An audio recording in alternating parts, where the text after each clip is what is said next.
नमस्कार, one India Hindi में स्वागत है। मैं हूं राम विश्वकर्मा। 5 राज्यों के विधानसभा चुनाव में सिर्फ पंजाब को छोड़कर बीजेपी ने उत्तराखंड, उत्तर प्रदेश, गोवा और मणिपुर में अपनी जीत का झंडा तो लहराया है, लेकिन उसके साथ साथ उसने वहां एक बार फिर से उन्हीं चेहरों को सीएम पद के सिंहासन से नवाजा है जो अब तक बतौर मुख्यमंत्री वहां की सत्ता संभाल रहे थे।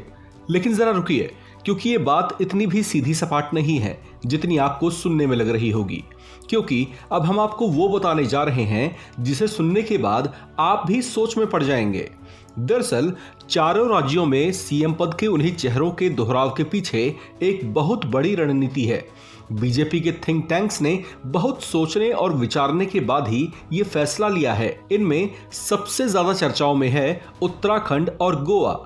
दरअसल उत्तराखंड में अपनी सीट गंवा देने के बावजूद जब पुष्कर सिंह धामी के नाम का ऐलान मुख्यमंत्री पद के लिए हुआ तो प्रदेश के उन दिग्गज चेहरों के बीच खलबली बढ़ गई थी जो बड़ी शिद्दत के साथ खुद के सीएम बनाए जाने के अरमान लिए बैठे थे। लेकिन उन सभी के अरमानों पर पानी फेरते हुए पार्टी के आला नेतृत्व ने उन्हें सरप्राइज दे डाला और बतौर सीएम घोषणा कर डाली पुष्कर सिंह धामी के नाम की।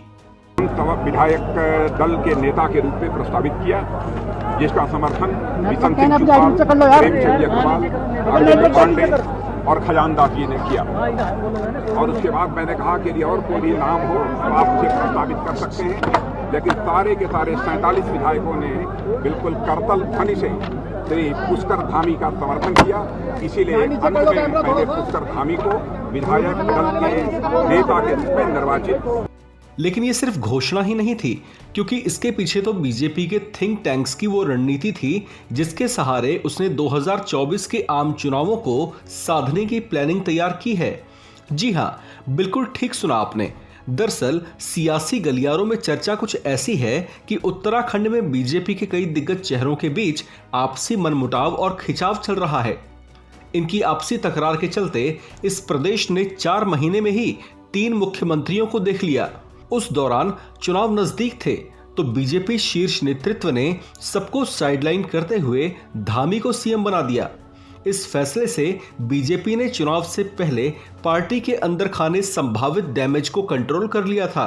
अब इसके बाद उनकी नजरें 2024 में होने वाले आम चुनाव पर टिकी हैं। ऐसे में जब धामी चुनाव हारे तो बीजेपी की उत्तराखंड प्रदेश इकाई के आला नेताओं में सीएम पद की होड़ फिर से देखी गई। ऐसे में सियासी पंडितों का मानना है कि बीजेपी नेतृत्व ने प्रदेश में सीएम पद को लेकर नेताओं के आपसी सिर फुटबॉल से बचने के लिए ही अपनी सीट गंवा चुके धामी के नाम की ही घोषणा सीएम पद के लिए कर डाली।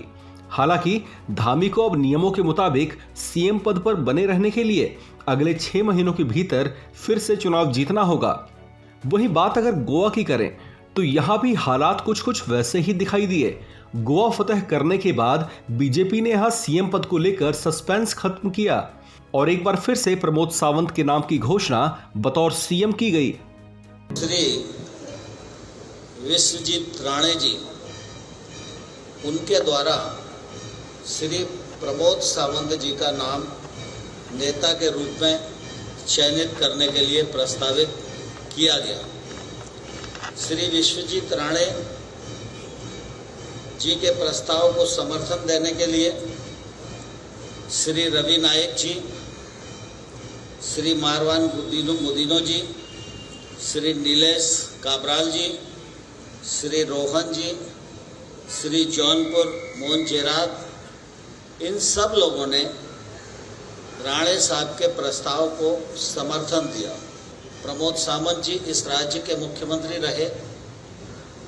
उनकी कार्यकुशलता, सक्रियता, योग्य नेतृत्व और हमारे प्रधानमंत्री नरेंद्र मोदी जी की लोकप्रियता, हमारे राज्य के नेतृत्व का घनघोर परिश्रम, कार्यकर्ताओं के द्वारा किया गया परिश्रम, इन सब को मिला जुला के पिछले 5 वर्षों में भी एक अच्छी सरकार गोवा को देने का प्रयत्न सावंत जी के माध्यम से हुआ और वो अब अगले 5 साल के लिए भी राज्य विधानमंडल दल के नेता आज चयनित हो गए हैं।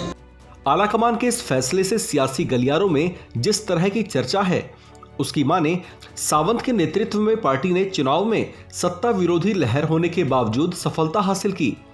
इतना ही नहीं, पार्टी की स्थिति भी गोवा में मजबूत हुई। ऐसे में सावंत को पार्टी आलाकमान ने एक बार फिर से मौका दिया। प्रमोद सावंत ने इन चुनावों में साबित कर दिया है कि मनोहर पर्रिकर के जाने के बाद प्रदेश की सत्ता वे कुशलता से संभाल सकते हैं। इस खबर में फिलहाल इतना ही। बाकी खबरों के लिए बने रहिए वन इंडिया हिंदी के साथ।